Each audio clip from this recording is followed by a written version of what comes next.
Hey everyone, before we dive into this story, I want to know, where are you right now? Drop your location in the comments. Are you watching this at home, on your lunch break? Maybe you're in your car waiting for someone? Let me know. And I promise you, by the end of this, you're going to be on the edge of your seat. The text message that destroyed my life came at 3:47 on a Tuesday afternoon. I was at work, trying to finish a report before picking up my kids from school when my phone buzzed. "You're going to regret leaving me. By the time I'm done, you'll be in prison and you'll never see Emma and Noah again." My hands started shaking. The message was from Derek, my ex-husband. We'd been divorced for 8 months, and every single one of those months had been a nightmare of threats, harassment, and legal battles. But this was different. This felt real. I'm Stehphanie, by the way. Stehphanie Morgan, 32 years old, mother of 2 beautiful children, and up until 18 months ago, I thought I had a decent life. I'd met Derek when I was working as a waitress at a high-end restaurant in Buckhead. He was a corporate executive, charming, successful, the kind of man who seemed too good to be true. Turns out, he was. The abuse started slowly. Little comments about my intelligence, my education, my background. "You're just a waitress," he'd say, like it was the worst thing in the world. "You didn't even go to college. You don't understand how the real world works." Then came the control: who I could see, where I could go, how I could spend money. By the time I realized what was happening, I was trapped. But I got out. For my kids, I got out. And Derek had been punishing me for it ever since. I called my attorney, Jennifer Brooks, the minute I got that text. "He's threatening me again," I told her, my voice shaking. "He says he's going to send me to prison." "On what grounds?" Jennifer asked, her voice calm but concerned. "He didn't say. But Jennifer, you know how connected he is. You know the kind of lawyers he can afford. What if he's actually planning something?" "Stehphanie, you haven't done anything wrong. He can't just manufacture charges out of thin air." But he could. I knew he could. Derek had money, connections, and a burning desire to destroy me. If anyone could find a way to send an innocent woman to prison, it was him. The formal accusation came 3 days later. A police officer showed up at my door with a warrant. Derek was accusing me of embezzlement, claiming I'd stolen $50,000 from our joint accounts before the divorce. He had bank records, he had documents, he had evidence that I'd systematically drained our savings to hide assets from the divorce settlement. "Ma'am, I'm going to need you to come down to the station," Officer Riley said, not unkindly. He looked uncomfortable, like he didn't quite believe what he was being asked to do. "I didn't steal anything," I said, my voice barely above a whisper. "Emma and Noah were at school, thank God. They didn't have to see this. Those accounts, he controlled everything. I barely even knew they existed." "That's something you'll need to discuss with your lawyer," Officer Riley said, "but I do need you to come with me." I called Jennifer from the police station. "He's charging me with embezzlement," I told her, trying not to cry. "He's saying he stole $50,000. Jennifer, I don't even have $50 in my checking account right now. How could I have stolen $50,000? "Because he's lying," Jennifer said firmly, "and we're going to prove it. Stehphanie, I need you to stay calm. This is going to get worse before it gets better, but we will fight this." She was right about it getting worse. Derek's lawyer, a shark named Marcus Webb, filed for emergency custody of Emma and Noah, claiming I was a criminal flight risk. The judge, not the one who would eventually hear our case, just a preliminary hearing judge, granted it. Temporarily, they said, just until the embezzlement charges were resolved. I wasn't allowed to see my own children. The kids I'd protected, the kids I'd left Derek to save, they were back in his custody, and there was nothing I could do about it. "Mommy, when can we come home?" Emma asked me during our first supervised visit. She was 7 years old and she was crying. "Daddy says you did something bad. Did you do something bad?" "No, baby," I said, holding her tight, wishing I could keep her forever and never let her go back to that house. "Mommy didn't do anything wrong. Sometimes grown-ups have misunderstandings, but I promise we're going to fix this." But I wasn't sure we could. Derek's evidence was sophisticated. He doctored bank statements, created fake withdrawal records, even forged my signature on documents. Jennifer brought in a forensic accountant who said the records were fabricated, but Derek's team had their own experts who said the opposite. "He's spending a fortune on this," Jennifer told me during one of our strategy sessions. "He's hired 3 different law firms, expert witnesses, private investigators.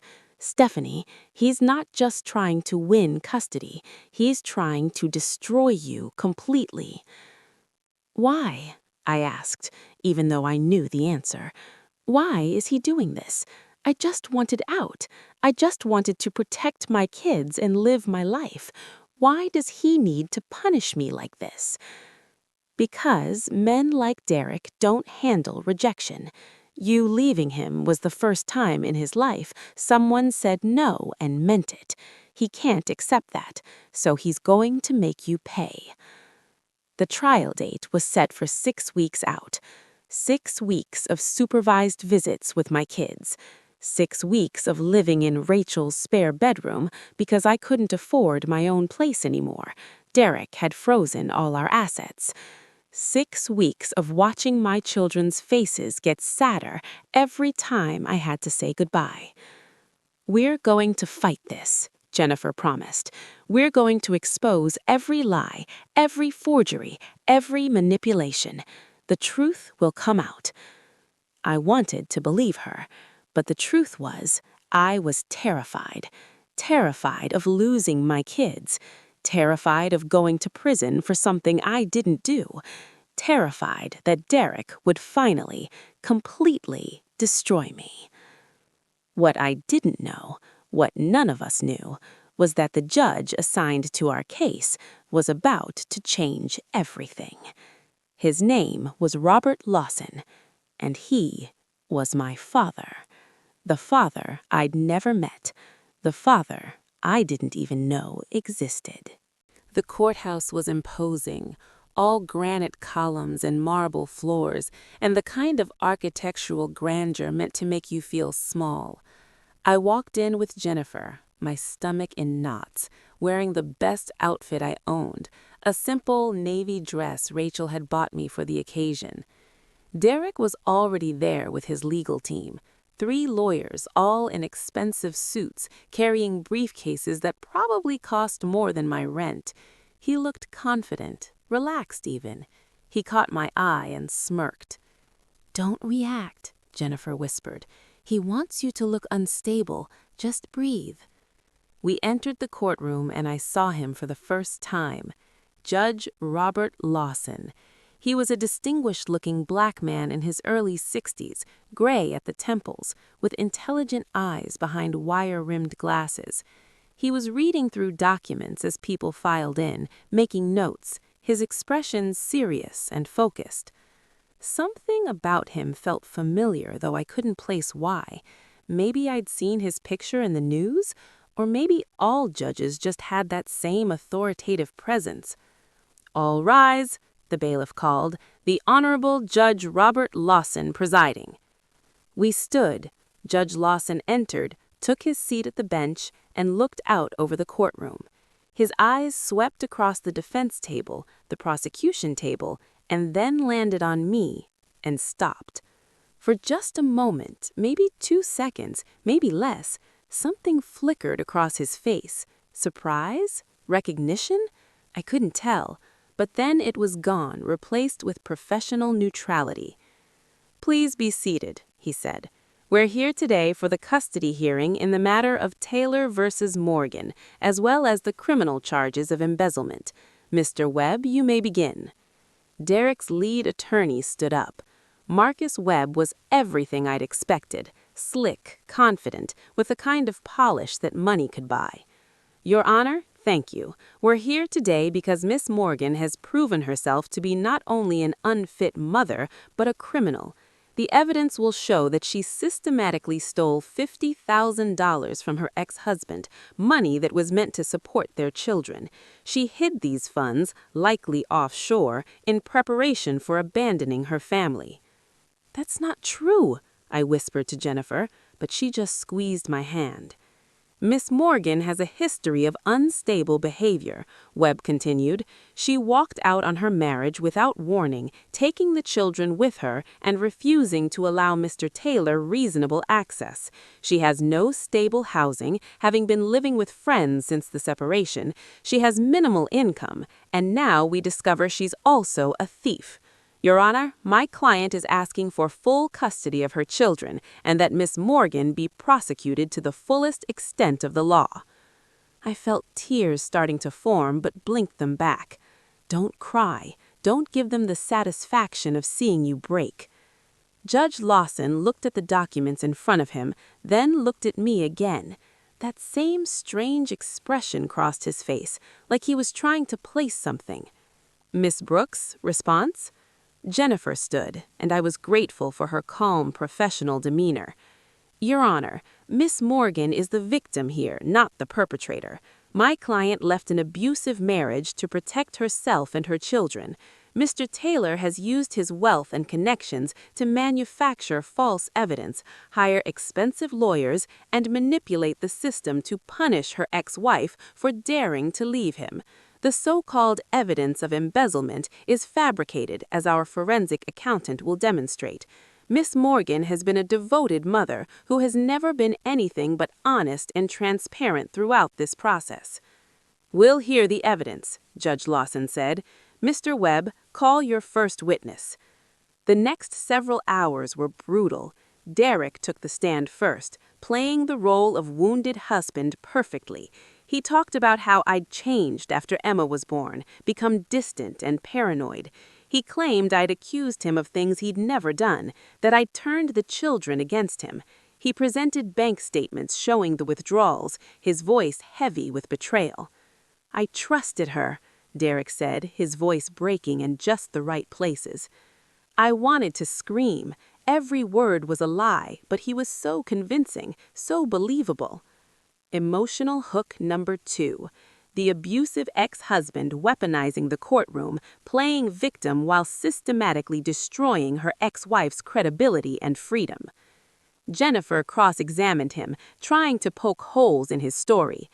"Mr. Taylor, isn't it true that you controlled all the household finances during your marriage?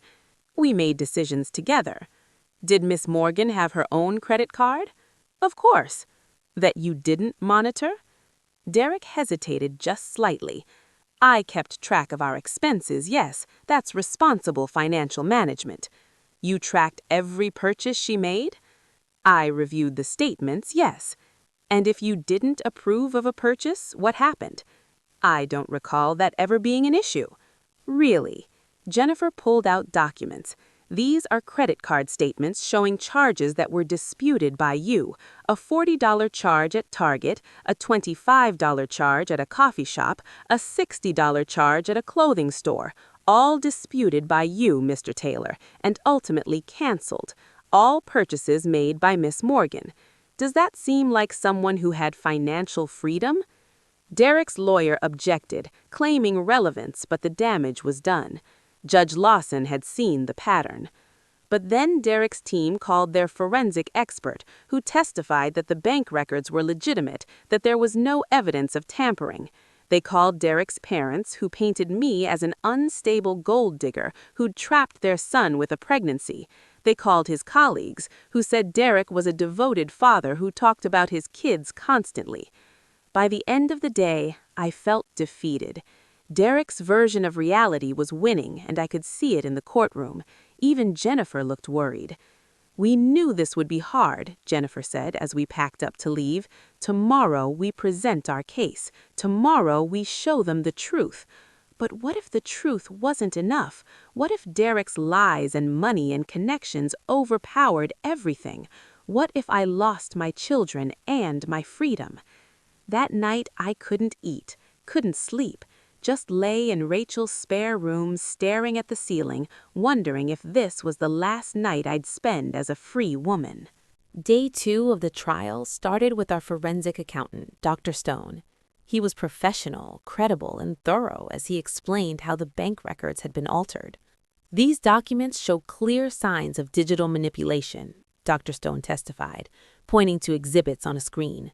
The date stamps don't match the bank's internal records, the withdrawal amounts don't align with the account balance history, and most tellingly, several of these alleged withdrawals were made from ATMs in locations where Miss Morgan can prove she wasn't present. How can she prove that? Judge Lawson asked, leaning forward. Work records showing she was clocked in at her job, security footage from her workplace, even cell phone tower data showing her phone was miles away from these ATM locations. Dr. Stone pulled up more evidence. Your Honor, someone created these records to frame Miss Morgan. The question is, who and why? Derek's lawyer objected, arguing that the records came directly from the bank, but Dr. Stone held firm. They came from someone with access to the account, which Mr. Taylor had. He could have created fraudulent statements that appeared to come from the bank. Judge Lawson made notes, his expression thoughtful. I noticed him looking at me again, that same strange look, like he was trying to solve a puzzle. Next, Jennifer called character witnesses. Rachel testified about how I'd shown up at her door with bruises Derek had inflicted, about how scared I'd been to leave, but how determined to protect Emma and Noah. My former boss from the restaurant testified that I'd been one of their most honest, reliable employees. Pastor Williams from our church talked about my volunteer work with children's programs. Stehphanie Morgan is not a criminal, Pastor Williams said firmly. She is one of the most honest, hard-working people I know. She left that marriage to protect her children, and she's been punished for it ever since. But the most powerful testimony came from Emma's teacher, Mrs. Rodriguez.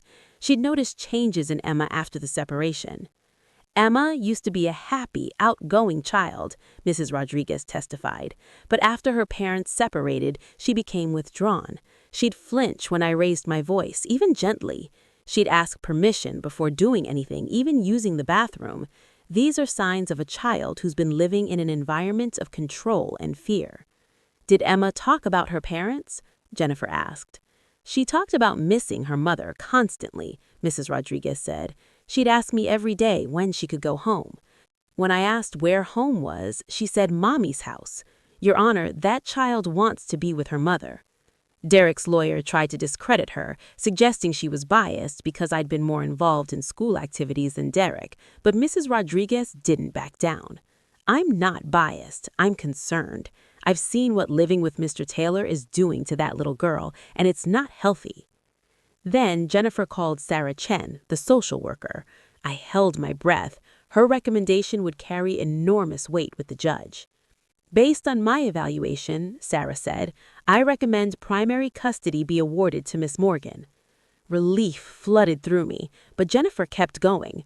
What led you to that conclusion? Multiple factors, Sarah explained. First, both children consistently expressed desire to live with their mother. When I asked Emma to draw her family, she drew herself, her brother, and her mother. Mr. Taylor wasn't included. When I asked Noah where he felt safest, he said with Mommy. Derek's lawyer interjected. Doesn't that concern you? It would if I believed they were true, Sarah said calmly. But having reviewed all the evidence, including the forensic analysis, I believe these are fabricated charges designed to manipulate the custody proceedings. Mr. Taylor has a documented history of controlling behavior, financial abuse, and attempts to isolate Miss Morgan. This appears to be a continuation of that pattern. Derek's face was turning red. I could see his jaw clenching, that anger he used to direct at me, now barely contained in the courtroom. Judge Lawson called a brief recess. As we stood, I saw him looking at me again. This time, when our eyes met, something in his expression made my breath catch. Not recognition exactly, but something deeper, something almost paternal. Did you see how the judge keeps looking at you? Rachel whispered. That's good, right? That means he's sympathetic? I don't know, but something was stirring in my memory. Something about his face, his mannerisms, even his voice. Where had I seen him before? When we reconvened, Jennifer made a bold move. Your Honor, we'd like to call Detective Angela Torres to the stand. Detective Torres was the officer who'd been investigating the embezzlement claims. She'd been quiet throughout the trial, but now she had something to say. After reviewing all the evidence, Detective Torres testified, I've concluded that these charges are fraudulent. The bank records were doctored, the signatures forged. I've recommended to the district attorney that all charges against Miss Morgan be dropped and that we open an investigation into Mr. Taylor for filing a false police report and attempted fraud. The courtroom erupted. Derek's lawyers were objecting loudly. Derek himself stood up, shouting something about corruption and conspiracy. Judge Lawson gavelled for order. Mr. Taylor, sit down, Judge Lawson said, his voice sharp. One more outburst and I'll hold you in contempt. Derek sat, but he was staring at me with pure hatred. And in that moment, I realized he was going to lose. Despite everything, despite all his money and lawyers and connections, he was going to lose. But I didn't know yet just how completely he would lose, or why. Day 2 of the trial started with our forensic accountant, Dr. Stone. He was professional, credible, and thorough as he explained how the bank records had been altered. These documents show clear signs of digital manipulation, Dr. Stone testified, pointing to exhibits on a screen. The date stamps don't match the bank's internal records. The withdrawal amounts don't align with the account balance history. And most tellingly, several of these alleged withdrawals were made from ATMs in locations where Miss Morgan can prove she wasn't present. How can she prove that? Judge Lawson asked, leaning forward.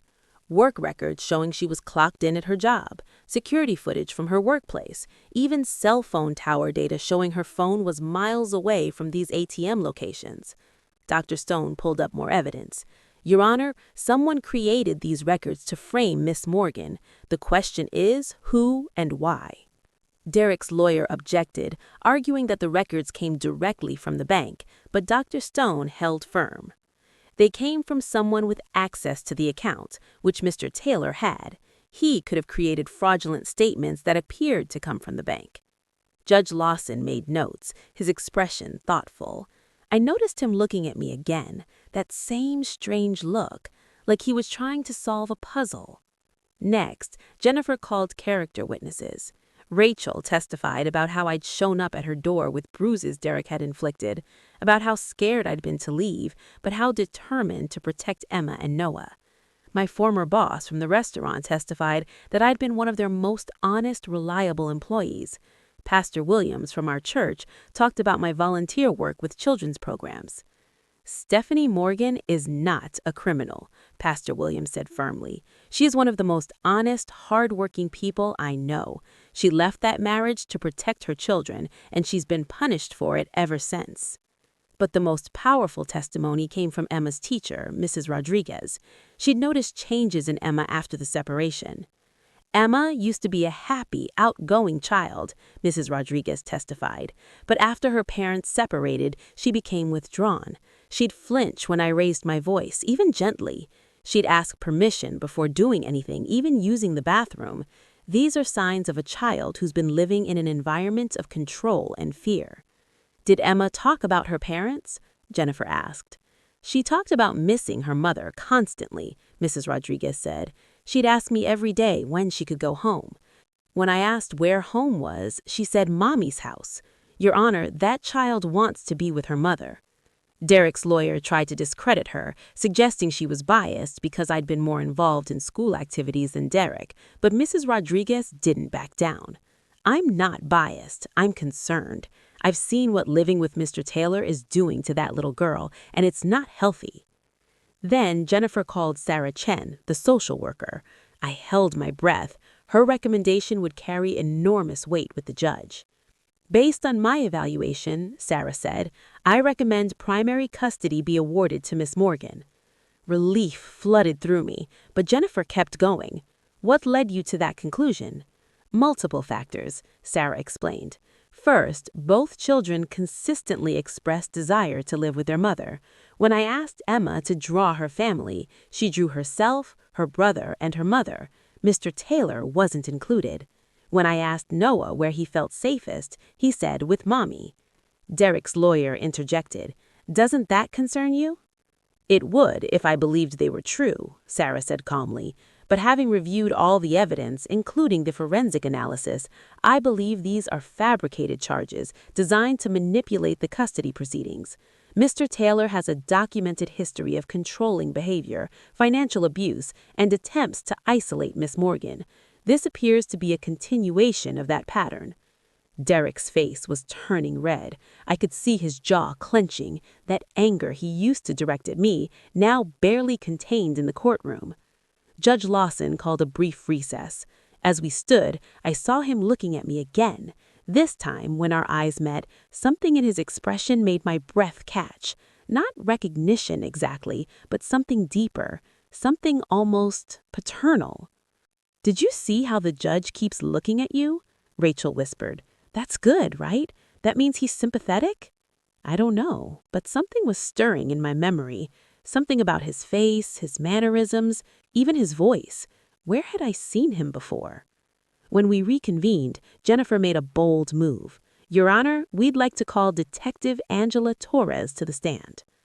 Detective Torres was the officer who'd been investigating the embezzlement claims. She'd been quiet throughout the trial, but now she had something to say. After reviewing all the evidence, Detective Torres testified, I've concluded that these charges are fraudulent. The bank records were doctored, the signatures forged. I've recommended to the district attorney that all charges against Miss Morgan be dropped and that we open an investigation into Mr. Taylor for filing a false police report and attempted fraud. The courtroom erupted. Derek's lawyers were objecting loudly. Derek himself stood up, shouting something about corruption and conspiracy. Judge Lawson gavelled for order. "Mr. Taylor, sit down," Judge Lawson said, his voice sharp. "One more outburst and I'll hold you in contempt." Derek sat, but he was staring at me with pure hatred. And in that moment, I realized he was going to lose. Despite everything, despite all his money and lawyers and connections, he was going to lose. But I didn't know yet just how completely he would lose, or why.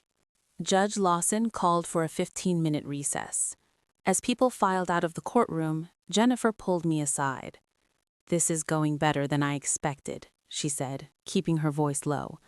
The detective's testimony was huge. Combined with Dr. Stone's analysis and Sarah's recommendation, we have a strong case for dismissing the criminal charges and awarding you primary custody. But, I could hear the unspoken caveat in her voice. But Derek's lawyers are good. They're going to try one more play. I'm guessing they'll put Derek back on the stand, have him play the repentant father, maybe even suggest he's willing to compromise on custody if you drop any counterclaims for his abuse. "I'm not dropping anything," I said firmly. "He put my kids through hell. He tried to send me to prison. I want him held accountable." "Good," Jennifer said, "because that's exactly what you should." She was interrupted by the bailiff. "Ms. Morgan, Judge Lawson would like to see you in his chambers." My heart stopped. "Me? Just me?" "You and your attorney," the bailiff clarified. Jennifer and I exchanged glances. "Is that normal?" I whispered. "It's unusual," she admitted, "but not unheard of. Maybe he has questions about the evidence?" We followed the bailiff down a hallway to Judge Lawson's chambers. He was standing by the window, his back to us, looking out at the Atlanta skyline. When we entered, he turned, and I saw something in his face I hadn't seen before. Emotion. Raw, barely contained emotion. "Please, sit," he said, gesturing to chairs. His voice was different, less judicial, more human. We sat. Judge Lawson moved to his desk but didn't sit. Instead, he opened a drawer and pulled out a photograph. An old photograph, edges worn from years of handling. "Ms. Morgan," he said, his voice thick. "Stehphanie, I need to ask you something, and I need you to be completely honest with me. Who was your mother?" I blinked, confused. "My mother? Her name was Lydia Morgan. She passed away 3 years ago. Why? Judge Lawson's hand was shaking as he held out the photograph. Is this her? I took the photo. It was old, probably from the early 1990s based on the style and quality. A young woman, maybe 20 years old, standing in front of a college building. She was beautiful, laughing at the camera, looking carefree and happy. It was my mother, 30 years younger, but unmistakably my mother. Yes, I whispered, that's her. How do you have this? Where did you get this? Judge Lawson sat down heavily in his chair. I've been staring at you for 2 days, thinking you looked familiar, thinking you reminded me of someone, and then Detective Torres mentioned your mother's name, and everything clicked. He looked at me, his eyes shining with unshed tears. Lydia and I were together in college. We dated for almost 2 years. We were young, we were in love, and we talked about getting married after graduation. My mind was reeling. You knew my mother? I knew her. I loved her. But my father was a judge too, very traditional, very controlling.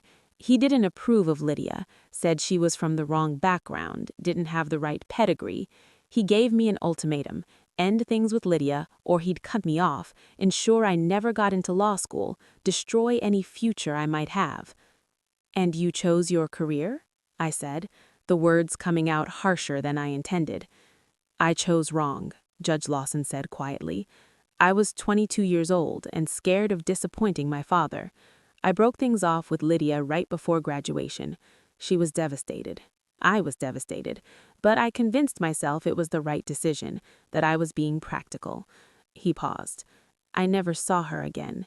She wouldn't take my calls, wouldn't answer my letters. Eventually, I stopped trying. I went to law school, became a lawyer, eventually a judge.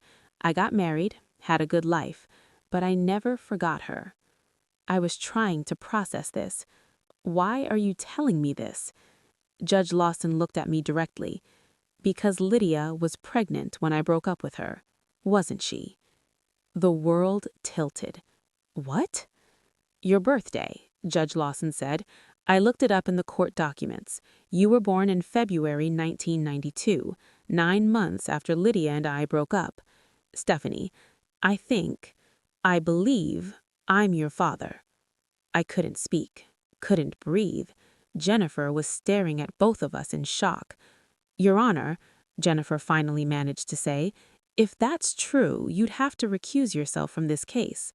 I know, but before I do anything, I need to know the truth. Stehphanie, did your mother ever tell you who your father was? No, I said, my voice barely audible. She never talked about him. I asked when I was little, but she'd just say he wasn't in the picture and that it was just the two of us. When I got older, I stopped asking. I figured if she wanted me to know, she'd tell me. But she never did, Judge Lawson said.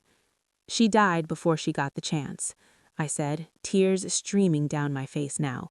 She was sick for 6 months, and in those last weeks, she tried to tell me things, important things, but she was on so much pain medication she wasn't always coherent.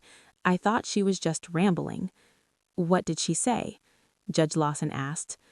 I thought back to those awful final days. She kept talking about forgiveness, about how she'd been angry for so long, but she understood now that people make mistakes. She said something about he was just a boy and he didn't know. I thought she was talking about her father. He died when she was young, but maybe she was talking about me. Judge Lawson finished. We sat in silence for a moment. The weight of 32 years of secrets, of missed time, of a relationship that never got to exist, pressed down on all of us. We can verify it, Judge Lawson said finally. DNA test. It would take a few days, but we could know for certain. Your Honor, Jennifer said again, regardless of whether it's true, the perception alone, you should recuse yourself. I know, but I won't. Not yet. What? Both Jennifer and I said it at the same time. Judge Lawson stood up, his judicial demeanor returning. If I recuse myself now, this case gets reassigned. It could take weeks to get a new trial date. In the meantime, Ms. Morgan's children remain in the custody of a man we now know filed false criminal charges, a man who is at best controlling and at worst abusive. I won't let that continue while we wait for the wheels of justice to turn." "But, Your Honor," Jennifer started. "I'm going to finish this trial," Judge Lawson said firmly. "I'm going to rule based on the evidence and the law, and then, after my ruling is final and beyond appeal, we'll do the DNA test. We'll find out the truth. But right now, those children's welfare is more important than my personal questions." He looked at me. "Stehphanie, I know this is overwhelming, but I need to know, can you continue with this trial, knowing what you now know? Can you trust me to be fair?" I thought about Emma and Noah, about getting them back, about ending Derek's reign of terror once and for all. "Yes," I said, "I trust you." "Then let's go back out there," Judge Lawson said, "and finish this." Walking back into that courtroom felt surreal. I knew something no one else knew. The judge, the man who held my entire future in his hands, might be my father, the father I'd spent my whole life wondering about. Derek's lawyers were ready for their final push. They'd reorganized during the break, brought out new documents, and called Derek back to the stand. "Mr. Taylor," Marcus Webb said, "you've heard some serious accusations today. How do you respond?" "I'm hurt," Derek said, and he actually sounded convincing. "I'm hurt that my ex-wife is willing to lie, to manipulate evidence, to turn people against me. All I've ever wanted is to be a good father, to protect my children, and now I'm being painted as some kind of monster." "Are you a monster, Mr. Taylor?" "No," Derek said firmly. "I made mistakes in my marriage. I wasn't always the best husband, but I love my children, and I've always provided for them. I've given them a stable home, a good life, and now their mother is trying to take that away." Judge Lawson had been quiet throughout this testimony, just taking notes, but now he spoke up. "Mr. Taylor, can you explain why you filed criminal charges against your ex-wife?" Derek's lawyer started to object, but Judge Lawson waved him off. "I want to hear from Mr. Taylor directly." Derek shifted uncomfortably. "Because she stole from me, Your Honor, from our children's future. I had evidence." "Evidence that multiple experts have now testified was fabricated," Judge Lawson interrupted. "Why would you create false evidence against the mother of your children?" "I didn't create anything," Derek insisted. "Those bank records are real." "They're not." Judge Lawson's voice was sharp now. "Detective Torres has confirmed they're not. Dr. Stone has proven they're not. The bank itself has no record of these transactions. So I'll ask again, why would you try to send your ex-wife to prison using false evidence?" Derek's face was flushing red. I believed the evidence was real. If it's not, then someone else must have created it." "Who?" Judge Lawson demanded. "Who else had access to your accounts? Who else had motive to frame Miss Morgan?" "I don't know." "You don't know, or you won't say." Judge Lawson leaned forward. "Mr. Taylor, this court does not take kindly to perjury, or to false criminal accusations, or to using the legal system to harass and control your ex-spouse." Derek's lawyer was on his feet. "Your Honor, my client is not on trial here." "Isn't he?" Judge Lawson said. "Because from where I'm sitting, the evidence suggests that Mr. Taylor has committed multiple crimes, filing a false police report, fraud, forgery, possibly conspiracy, and all of this while claiming to be a concerned father." The courtroom was silent. Derek was staring at Judge Lawson with something like fear in his eyes. He'd never expected this, never expected to be held accountable. "Your Honor, I request a recess," Derek's lawyer said, sounding desperate. "My client needs time to consult with counsel." "No," Judge Lawson said flatly. "We're going to finish this today. Mr. Taylor, you have one more chance to tell the truth. Did you or did you not fabricate evidence against your ex-wife?" Derek looked at his lawyer, who was frantically shaking his head, but Judge Lawson's stare was relentless, and I could see Derek breaking under it. Yes, Derek finally said, so quietly it was almost inaudible. Speak up, Mr. Taylor. Yes, Derek shouted. Yes, I fabricated the evidence. She left me, Your Honor. She took my children and left, and she had no right. I built the life we had. I provided everything, and she just walked away like none of it mattered, like I didn't matter. So you decided to destroy her. I decided to make her pay. Derek was fully unraveling now. She humiliated me, left me looking like a fool in front of my friends, my family, my colleagues. I couldn't just let her get away with it. So yes, I created the bank records. I paid people to lie. I used every connection I had to make her life hell because she deserved it. The courtroom erupted. Jennifer was gripping my hand so tight it hurt.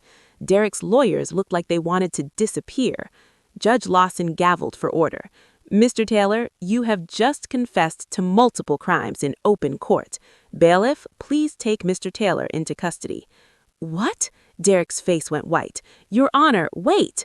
You are under arrest for filing a false police report, fraud, forgery, and perjury. You have the right to stay silent, which I suggest you use since you've already confessed to enough crimes to send you to prison.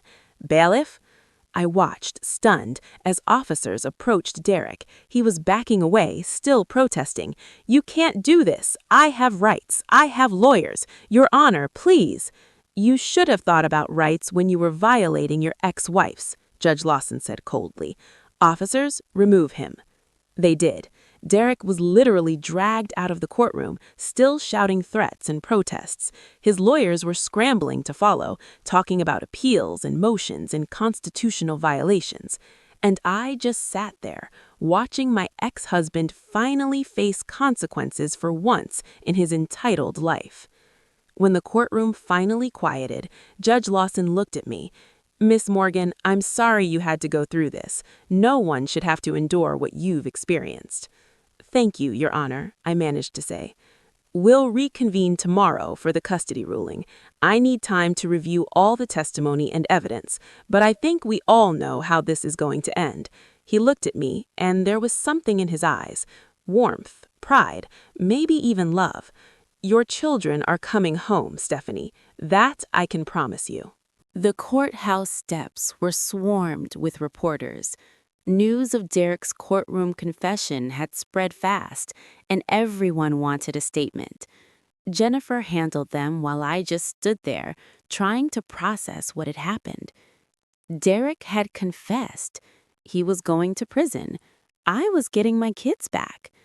It felt too good to be true. Miss Morgan, how do you feel? A reporter shouted. Relieved, I said simply. I just want to see my children.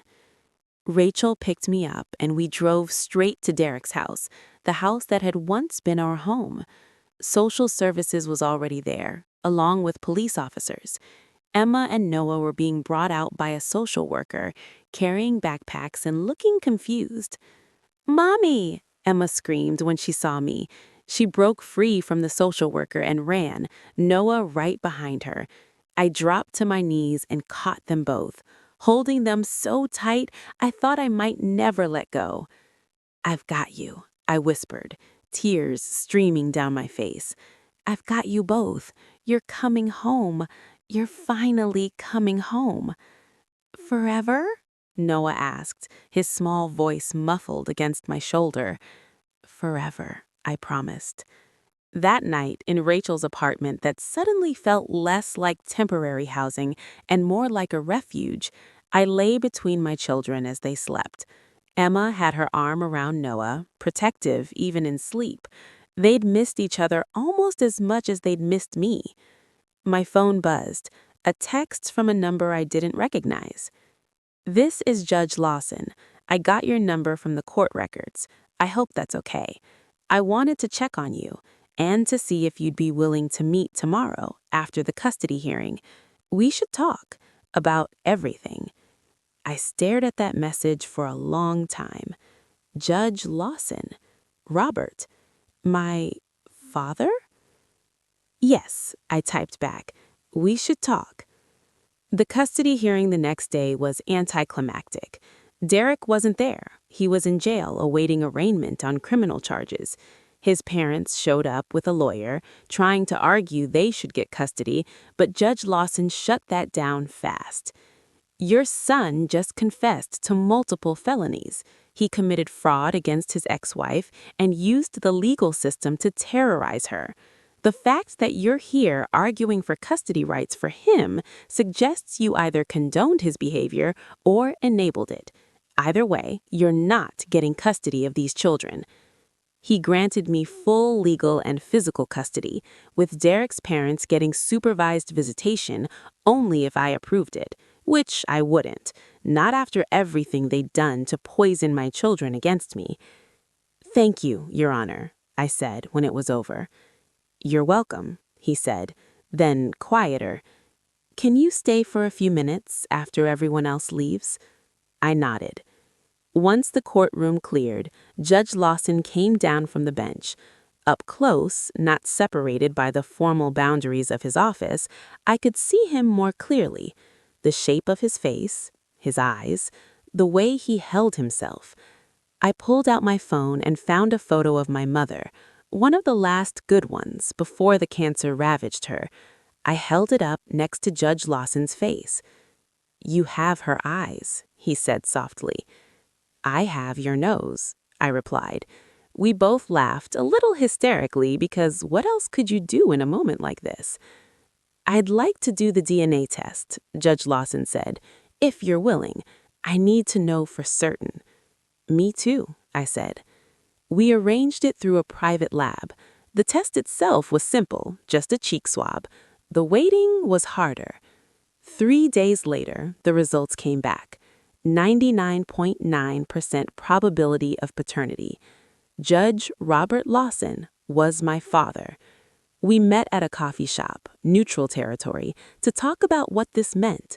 He brought photo albums, pictures of my mother when they dated, pictures of himself at various stages of his life, pictures of his late wife and the life he'd built. "I have so many regrets," he said, looking at photos of young Lydia. "I should have fought for her, should have stood up to my father, should have at least tried to find her after graduation, to explain, to apologize. She never told me about you, not once.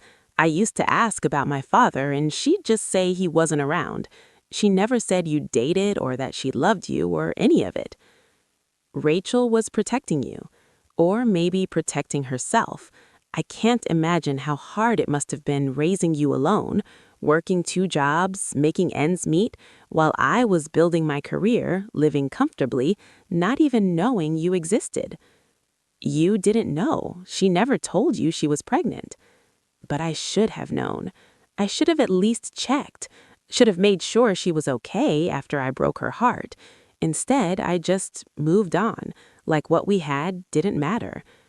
I thought about that, about my mother, alone and pregnant, dealing with the man she loved abandoning her, about how she channeled all that pain into raising me, loving me, making sure I never felt the absence of a father.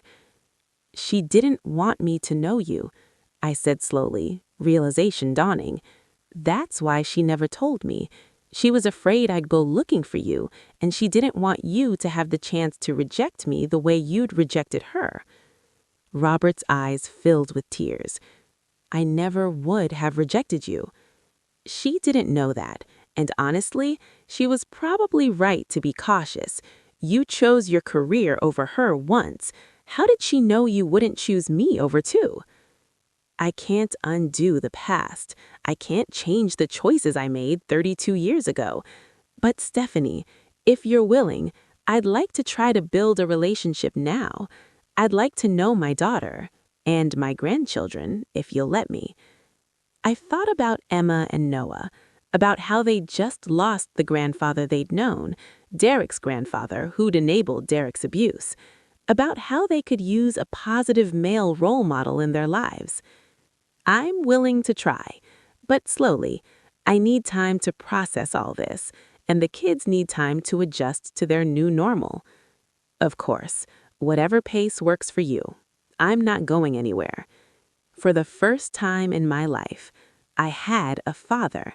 Not the fantasy father I'd imagined as a child. Not perfect, but real and present and willing to do the work. The next few months were a whirlwind of change. Derek was formally charged with fraud, filing false police reports, and perjury. His high-powered lawyers tried to negotiate a plea deal, but the prosecutor wasn't interested, not after his courtroom confession had been recorded and transcribed. "He is looking at 3 to 5 years in prison," Jennifer told me, "and he'll likely lose his professional licenses, which means his career is over." I should have felt vindicated, and I did to some extent, but mostly I just felt tired of the fighting, the legal battles, the constant stress. "What about his parents?" I asked. "Are they still trying to sue for grandparent rights?" "They've backed off," Jennifer said. "I think they realized they don't have a leg to stand on, not after what came out in court." Good. Emma and Noah didn't need that toxicity in their lives. I'd been looking for a new place to live. Rachel had been amazing, but we couldn't stay with her forever. The problem was money. I'd gone back to work full-time at my office manager job, but rent in Atlanta was expensive, and I had legal bills to pay. That's when Robert stepped in. "I'd like to help," he said during one of our weekly coffee meetings. These had become a regular thing, every Saturday morning, just the two of us, getting to know each other. "I have a property I rent out, a small house, 3 bedrooms, good school district. It's sitting empty right now. You and the kids could live there." "I can't accept that," I said immediately. "That's too much." "It's not a gift," Robert clarified. "You'd pay rent just below market rate. Consider it back child support. 32 years late, but better late than never." I wanted to refuse. I'd been independent for so long, prided myself on not needing help.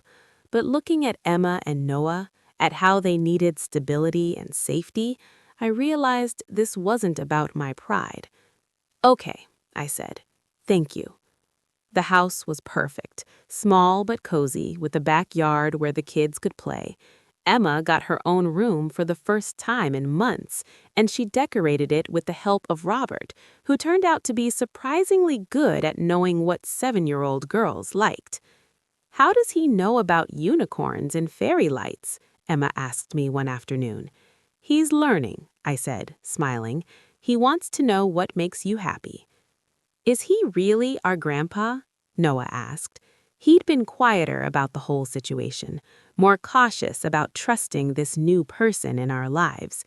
"He really is," I confirmed. "He's my father, which makes you your grandfather." "But he didn't know about you?" Noah was trying to work through the logic. "No, he didn't.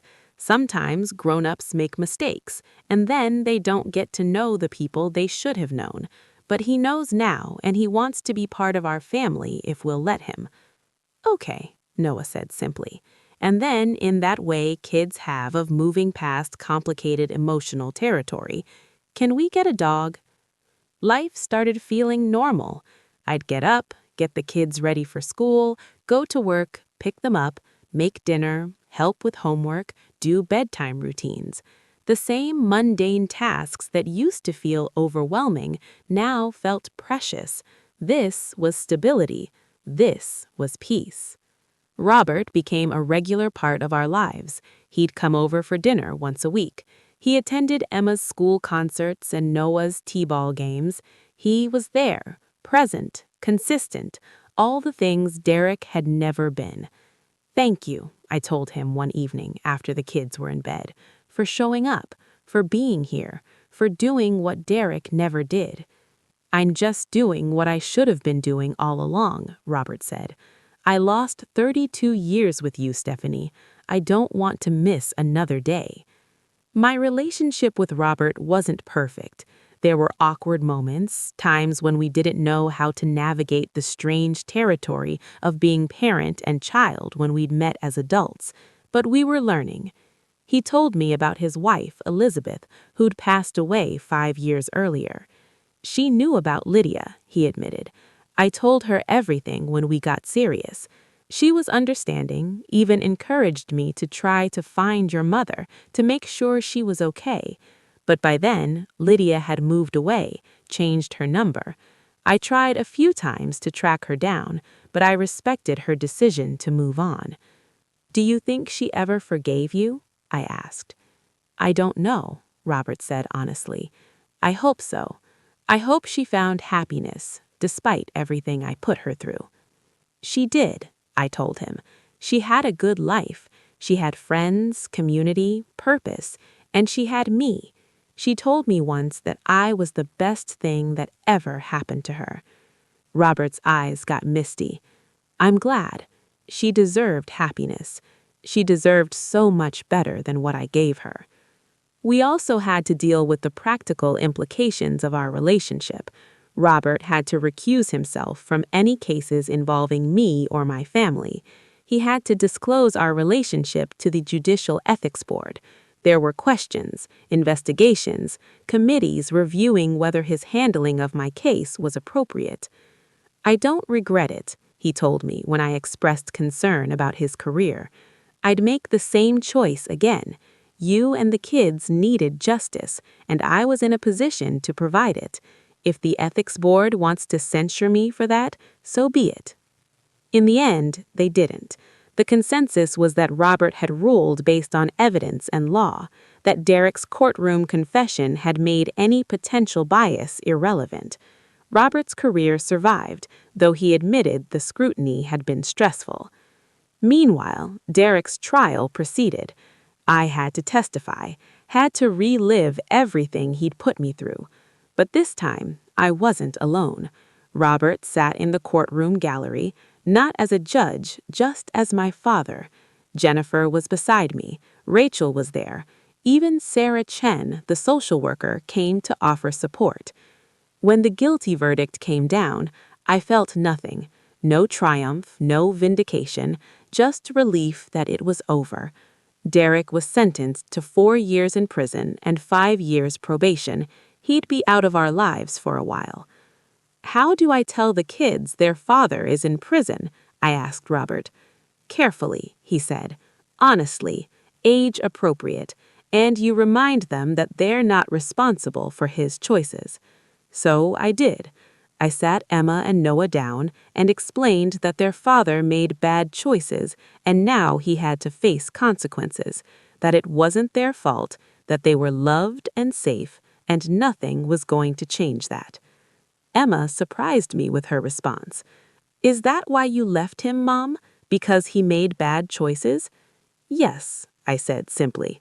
Good. I'm glad we left. I should have known Derek wouldn't go quietly. Even from prison, even after being convicted, he found ways to make our lives difficult.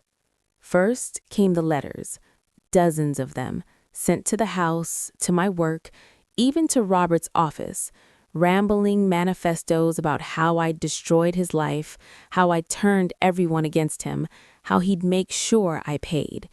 The prison screened mail, but apparently threats had to be pretty explicit before they'd stop them from going out. You need to document all of these, Jennifer advised. If he violates the restraining order again, we can get him additional charges. Then he convinced his parents to file for grandparent visitation rights again. Their new lawyer argued that the children shouldn't be punished for their father's crimes, that they had a right to know their paternal family. Absolutely not, I told Jennifer. Those people enabled Derek. They knew what he was doing and they supported it. They told my children I was a criminal. They're not getting access to Emma and Noah. The judge agreed. Derek's parents' petition was denied, but not before they dragged us back through the court system, forcing Emma to be interviewed again, making Noah anxious about testifying. But the worst came when Derek tried to file an appeal, claiming that Judge Robert Lawson had been biased because of our biological relationship.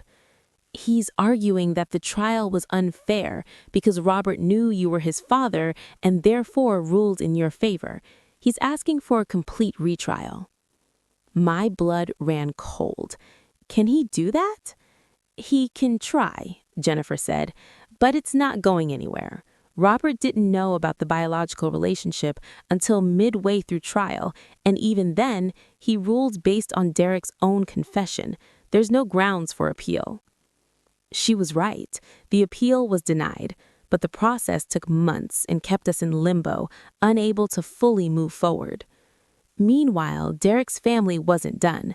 His mother showed up at Noah's school one day, trying to pick him up. The school, thank God, followed protocol and refused to release him. They called me immediately, and I called the police.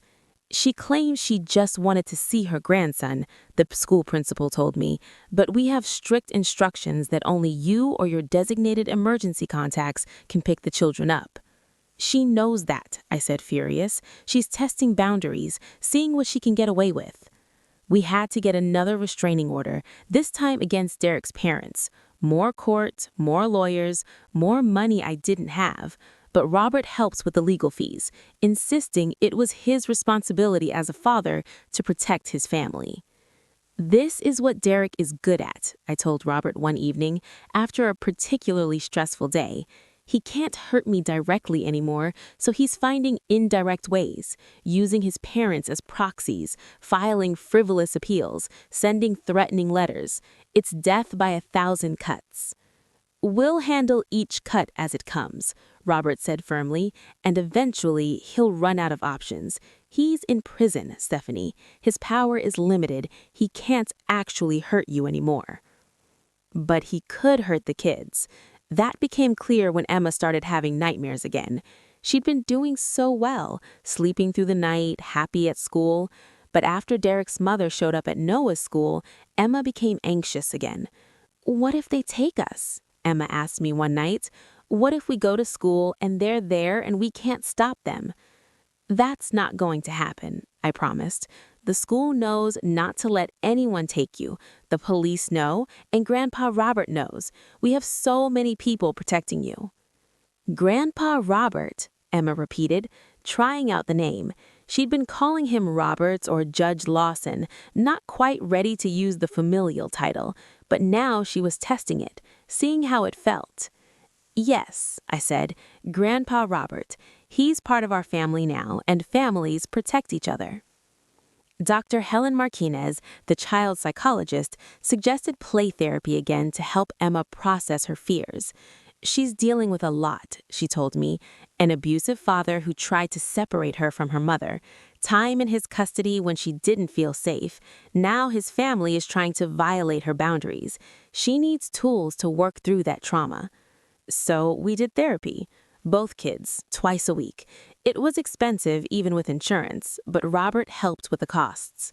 You shouldn't have to pay for therapy to undo damage Derek caused, he said when I protested. Let me help, please. I was learning to accept help, learning that being independent didn't mean doing everything alone, learning that family, even newly discovered family, was supposed to support each other. The turning point came 6 months into Derek's sentence. His appeals exhausted, his parents restricted from contact with the kids, his letters flagged by prison officials. He'd run out of ways to hurt us from behind bars. And then we got word that he'd been involved in an altercation with another inmate. Details were scarce, but apparently, Derek had run his mouth to the wrong person and gotten beaten badly enough to require hospitalization. I don't wish him harm, I told Jennifer when she called with the news, but I also can't say I'm sorry that he's finally facing real consequences in an environment he can't manipulate or control. He's being moved to a different facility, Jennifer said, higher security, less communication with the outside world. This might actually be good for you. It'll be harder for him to send letters or coordinate with his parents. She was right. After Derek's transfer, the harassment stopped. The letters stopped. His parents, perhaps realizing they were on their own without their son directing them, backed off. Finally, we had peace. A year after the trial, I barely recognized my life.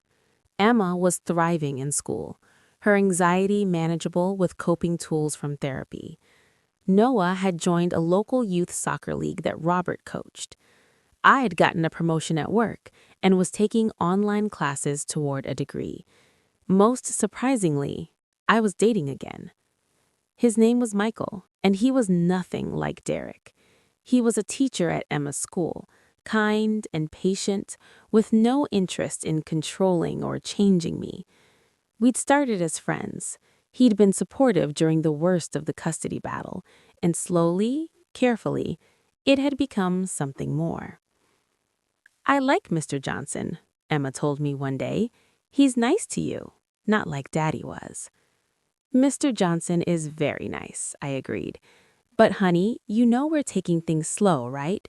He's my friend, and maybe someday he'll be more, but there's no rush." "I know," Emma said. "But Mom, it's okay if you're happy. You deserve to be happy." 7 years old and already wiser than I'd been at 30. Robert loved Michael immediately. "He treats you with respect," Robert said after meeting him. "He listens to you, values your opinion, supports your goals. That's what a real partner does." "You would have liked Mom," I told Robert during one of our Saturday coffees. "You and she were similar in a lot of ways. Both values-driven, both strong sense of justice.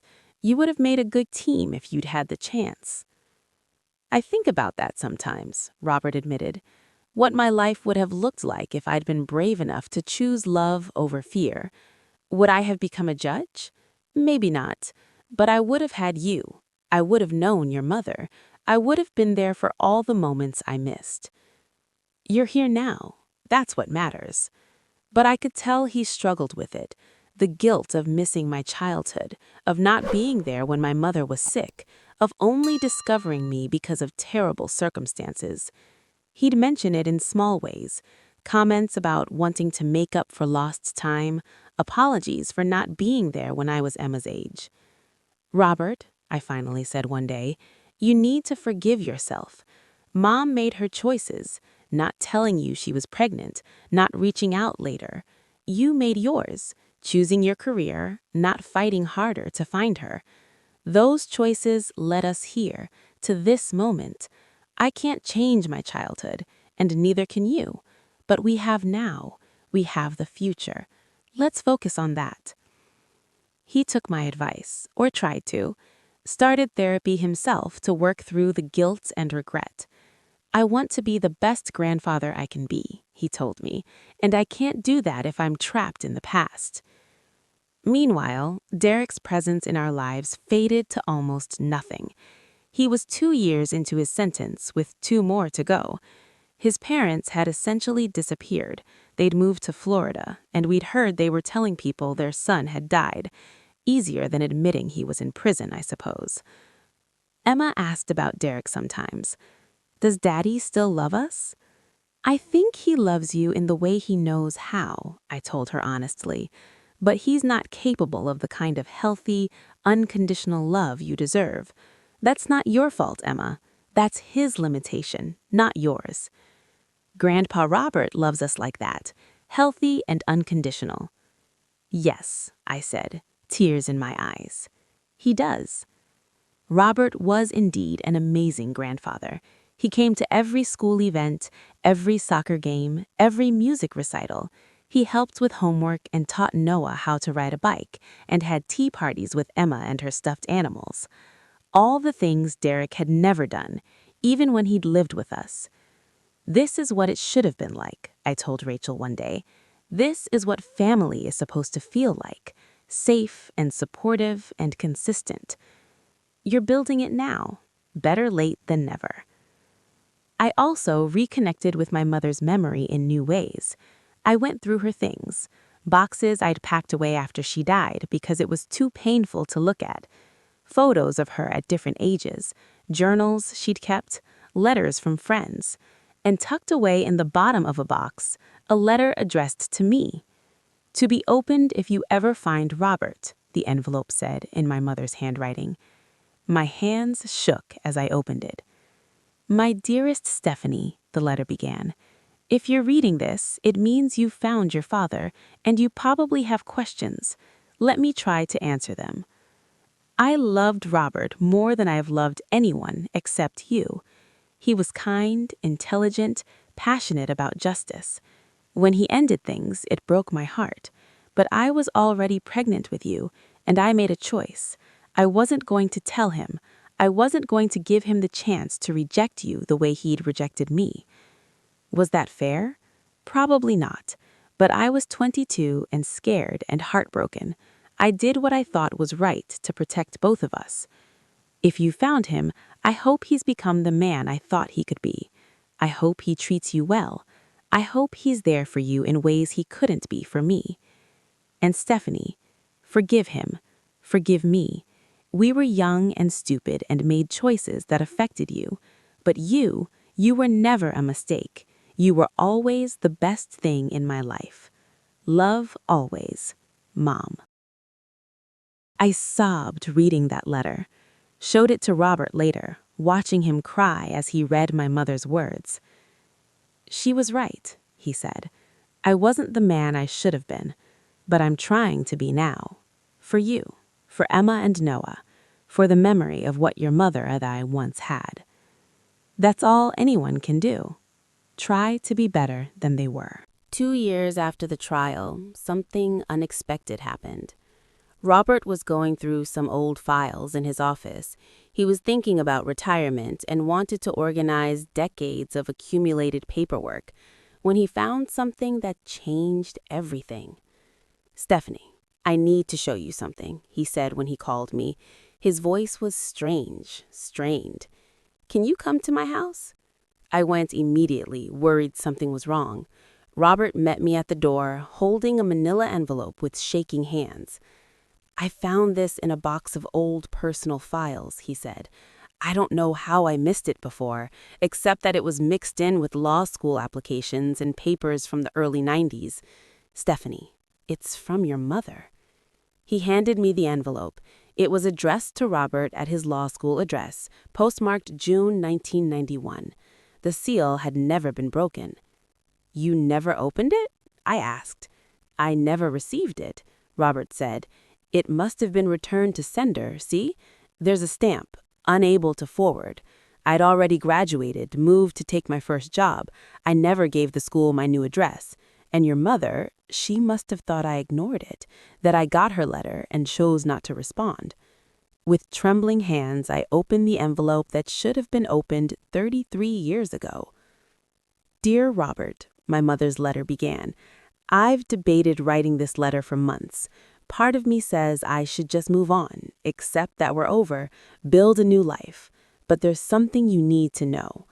I'm pregnant, about 4 months along now. I found out a few weeks after graduation, after you'd already left. I was scared and confused and angry. Angry that you'd chosen your family's approval over what we had. Angry that you'd left me alone to deal with this. I don't want your money. I don't want your obligation, but I thought you had the right to know you're going to be a father. If you want to be involved, contact me. If you don't, I'll understand. I'll raise this baby on my own, and I'll make sure they have a good life. But Robert, you should know that despite everything, despite the pain you've caused me, I loved you. Part of me will always love you, and this baby is part of that love, even if you and I are over. Take care of yourself. I hope you become the man I always believed you could be. Lydia. The letter included her new address, a phone number, everything he would have needed to find her. Robert and I both stood there, crying, staring at this letter that had changed nothing and everything.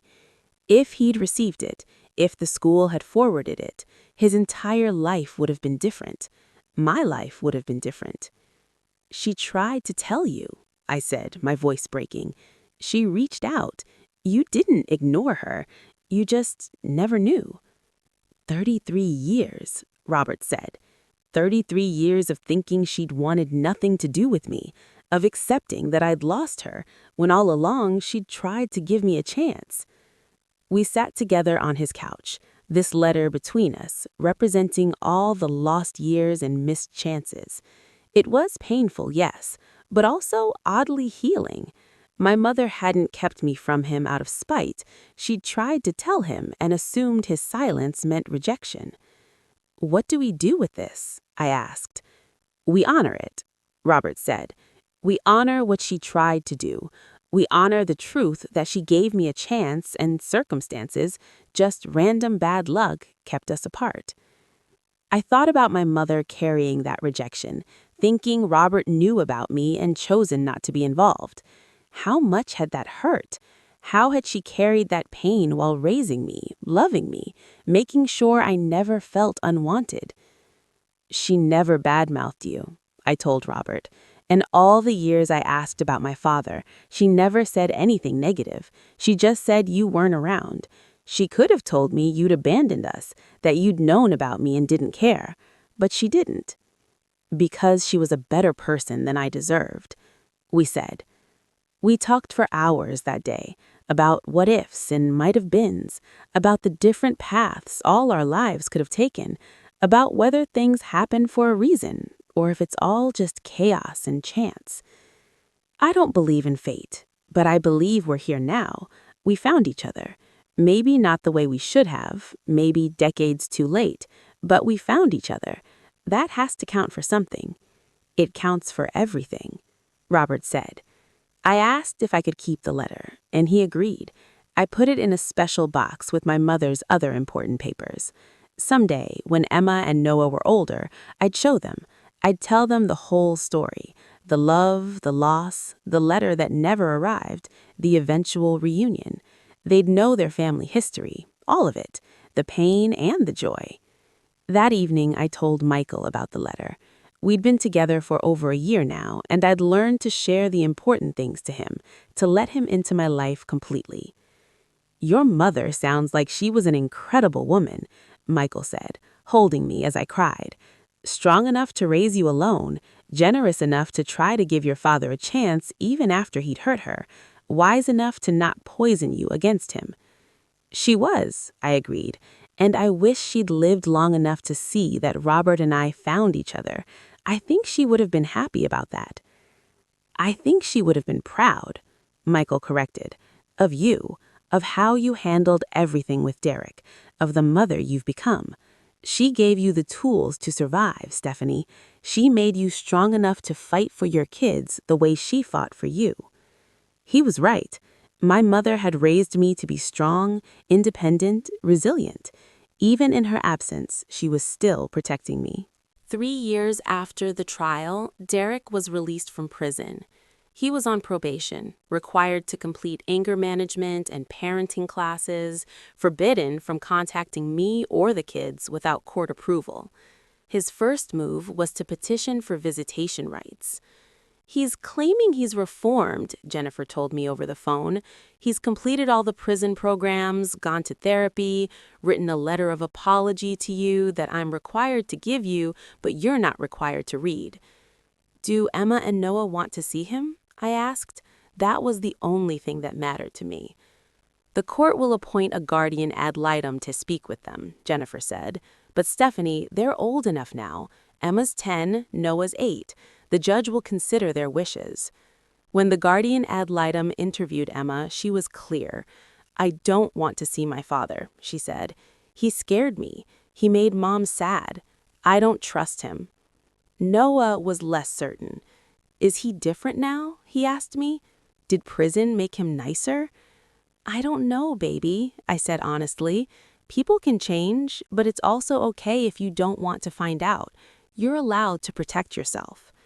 In the end, the judge ordered supervised visitation, 1 hour a month at a family services center with a court monitor present. Emma refused to go. Noah agreed to try once, but was so anxious afterward that his therapist recommended stopping. "He tried to act like nothing happened," Noah told me after that visit, "like he'd just been away for work or something.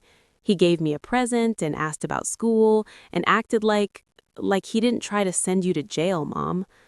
"Some people don't know how to take responsibility for what they've done," I said. "They preferred to pretend it didn't happen." After that one visit, Noah declined further contact. The court supported his decision. He was old enough to express his preference, and forcing visitation against his wishes would be harmful. Derek was essentially out of our lives. not because a judge ordered it, but because Emma and Noah chose it, because they were old enough now to recognize that biology doesn't obligate you to maintain toxic relationships. Meanwhile, our life continued to evolve. Michael and I got engaged. It was simple, private, just him asking me in our living room with Emma and Noah present, both kids shouting, "Say yes, Mom," before I could even respond. "Are you sure about this?" I asked Michael later. "You're signing up for a lot. 2 kids who have trauma, an ex-husband who's unpredictable, a complicated family situation." "I'm signing up for you," Michael interrupted, "for Emma and Noah, for the family we're building together. That's all I need to be sure about." We had a small wedding. Rachel was my maid of honor. Robert walked me down the aisle, both of us crying. Emma and Noah were flower girl and ring bearer. It was perfect. "Your mother would have loved this," Robert told me at the reception. "She always wanted you to be happy, to find someone who treated you the way you deserved." "I think she'd be surprised I found that someone," I said. "After Derek, I didn't think I'd ever trust anyone again. But Michael showed me that not all men are like Derek, that there are good men out there who keep their promises. Like there are good fathers who stay even when they find out 30 years late that they have a daughter," Robert added. "Exactly like that," I agreed. Emma and Noah thrived in their new family structure. Michael was patient with their trauma, never pushing, always consistent. He came to therapy sessions when Dr. Martinez recommended family therapy. He learned their triggers and helped them develop coping skills. "You're a real dad," Noah told Michael one day, and I watched my new husband's eyes fill with tears. "Thank you, buddy," Michael said. "That means the world to me." I also grew in ways I hadn't expected. I finished my degree, a bachelor's in psychology, with plans to eventually get a master's in social work. I wanted to help other women in situations like mine, women trapped in controlling relationships, women fighting abusive exes in court. "You've turned your trauma into purpose," my therapist Grace told me during one of our final sessions. "That's the healthiest form of healing." I had good examples, I said, thinking of my mother, of Robert, of all the people who'd supported me through the worst time of my life. Robert eventually retired from the bench. He'd served honorably for 25 years, and he was ready to step back, spend time with his grandchildren, enjoy life. "Besides," he said, "I want to be present for all the moments I missed with you. I can't get back your childhood, but I can be there for your children's childhoods." And he was. He was at every school play, every soccer game, every birthday party. When Emma learned to ride a bike without training wheels, Robert was there to cheer. When Noah struggled with math homework, Robert patiently explained it. When I needed advice about parenting or marriage or life, Robert was always available. "You know what's crazy?" I told Robert one day. "If Derek hadn't tried to destroy me in court, we might never have found each other. He tried to use the legal system to punish me, and instead, he accidentally reunited me with my father. There's poetry in that." "There's justice in that," Robert corrected. "Not legal justice, but cosmic justice. He tried to take everything from you, and instead, you gained everything. Your freedom, your kids, your father, your new family." "I gained myself," I said. "That's what Derek really lost. He lost me, and I'm the best thing that ever happened to him, even if he never realized it." Robert raised his coffee cup in a toast, "To new beginnings and to the future." "To the future," I echoed. 5 years after the trial, I was asked to speak at a legal conference about domestic abuse and the court system. Robert was in the audience, along with Jennifer, Detective Torres, even Sarah Chen, all the people who'd helped save my life. I told my story from start to finish. The abuse, the escape, the custody battle, Derek's attempt to send me to prison with fabricated evidence, and then the part everyone gasped at, the revelation that the judge presiding over my case was my biological father, a fact neither of us had known until mid-trial. "I know what you're thinking," I told the audience. Wasn't that a conflict of interest? Shouldn't he have recused himself? And the answer is yes, probably. But here's what you need to understand. If Robert had recused himself, my case would have been delayed by months. During that time, my children would have remained in the custody of a man we now know was abusive and dangerous. The system would have failed them while dotting its I's and crossing its T's. Instead, Robert made a choice. He chose to rule based on evidence and law. He forced Derek to confess his fraud in open court. He protected my children from further harm. And yes, afterward there were ethics investigations and reviews, but the verdict stood because it was the right verdict, delivered by a judge who happened to also be my father. I paused, looking out at the crowd. Lawyers, judges, social workers, victim advocates, people who worked in the system every day. The law is supposed to protect victims, but too often it protects abusers because they know how to manipulate it. They know how to use motions and delays and expensive lawyers to terrorize their ex-partners. They know the system favors those with resources. Derek knew all of this. He was banking on it. What he didn't know was that sometimes, just sometimes, the universe intervenes. Sometimes the person with power, the judge, the detective, the social worker, actually gives a damn. Sometimes they see through the manipulation and rule with both law and humanity. I got lucky. I got a judge who saw me as a person, not a case number. A detective who actually investigated instead of just taking Derek's word. A social worker who interviewed my children properly and listened to what they said. I got people who cared. After the speech, people swarmed me with questions, but the most meaningful conversation was with a young woman who approached me during the break. "Thank you," she said, tears in her eyes. "My ex is doing the same thing to me, fake charges, expensive lawyers, trying to take my kids. I was ready to give up, but your story gives me hope. Maybe I can fight too." I gave her Jennifer's contact information and the names of resources that could help. "You can fight," I told her, "and you can win. It won't be easy, but you can do it." This was my purpose now, helping other women find their way through the system that had almost destroyed me. That evening, we had a family dinner at Robert's house.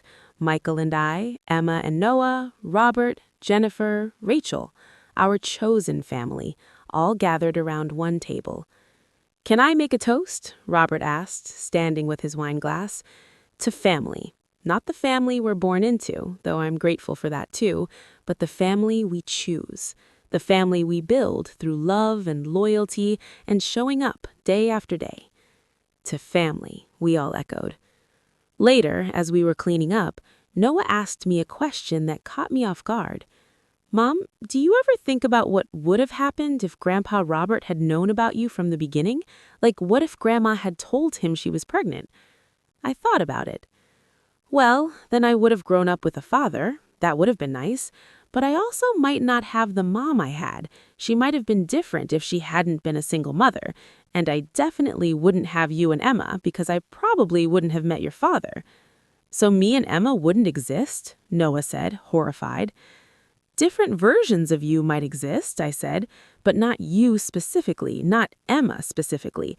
Everything had to happen exactly the way it did for us to get here." "I'm glad it happened this way then," Noah said firmly. "Even the bad parts, because the bad parts led to us, right here, right now." Out of the mouths of babes. Emma came over, having heard our conversation. "I used to wish I had a different family," she admitted. "When we were with Dad and things were bad, I'd wish we were normal. But Mom, we're better than normal now. We're real." "Yeah," I said, pulling both my kids into a hug. "We're real, we're honest, we're safe, and we're loved." That night, after everyone had gone home and the kids were in bed, Michael and I sat on our porch, holding hands, looking at stars. "Do you ever think about him, Derek?" "Sometimes," I admitted. "Mostly I wonder if he understands what he lost. Not me. I know he never valued me properly. But Emma and Noah. Does he realize he destroyed his relationship with his own children because he couldn't control his need for revenge? People like Derek rarely realize what they've done, Michael said. They're too busy being victims to recognize they're perpetrators. His loss, I said, because our kids are amazing and he's missing all of it. Our kids, Michael repeated. I like that. Me too, I said. My phone buzzed. A text from Robert. I forgot to tell you earlier. I got a letter today from Derek's attorney. He's asking for a complete restoration of parental rights now that he's off probation. My stomach clenched. And? I told them to pound sand, Robert replied. Emma and Noah have made their position clear. The court will support their decision. Derek can petition all he wants. He's not getting back into their lives unless they choose it, and you and I both know that's never going to happen. I showed the text to Michael. It never ends, does it? He'll keep trying. Let him try, Michael said. We have something he'll never have, the kids' love and trust. That's not something you can win in court or force with legal motions. You either earn it or you don't. And he didn't. Later, lying in bed, I thought about everything that had happened. The abuse, the escape, the trial, the revelation about Robert, the rebuilding of my life. All of it. Derek had tried to destroy me. Instead, he'd freed me. He'd tried to take my children. Instead, he'd lost them forever. He'd tried to send me to prison. Instead, he'd gone himself. And me? I'd found my father. I'd found love. I'd found purpose. I'd found strength I never knew I had. The little girl who'd grown up without a father had become a woman surrounded by family. The abused wife had become an advocate for others. The victim had become a survivor. And the man who'd tried to destroy me? He'd ended up with nothing. No wife, no children, no career, no dignity. Just the consequences of his own choices. That's how this story ends. Not with revenge, but with justice. Not with victory over Derek, but with victory over the person I used to be. The woman who was scared and controlled and convinced she was nothing without him. I was everything without him. I always had been. And now, finally, I believed it. Thank you for listening to my story. I know it was long, I know it was heavy, but I wanted you to understand the full journey, from the moment Derek threatened to destroy me to the moment I realized he'd actually saved me by showing me who he really was. If you're watching this and you're in a situation like I was, if someone is controlling you, threatening you, using the system against you, please know this. You can get out. You can fight. You can win. It won't be easy. It might be the hardest thing you ever do, but you're stronger than you think. And if you're watching this and you know someone who's being abused, believe them, support them, help them find resources. Don't tell them to just leave. It's never that simple. But be there. Be consistent.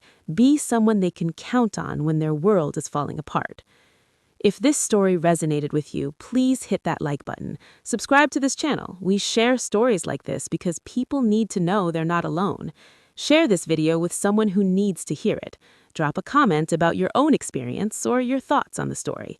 And if you're fighting your own battle right now, drop a comment just saying, I'm fighting. Let's build a community where survivors support survivors, where we remind each other that we're not victims, we're warriors. The system isn't perfect, but people within it can be. Find your allies, build your team, protect yourself and your children, and never, ever let someone else's manipulation convince you that you're powerless. You're not powerless. You're powerful. You're capable. You're enough. Thank you for being part of this community. Thank you for sharing these stories. Thank you for believing that things can get better, because they can. I'm living proof. Until next time, stay strong, stay safe, and keep fighting. You've got this.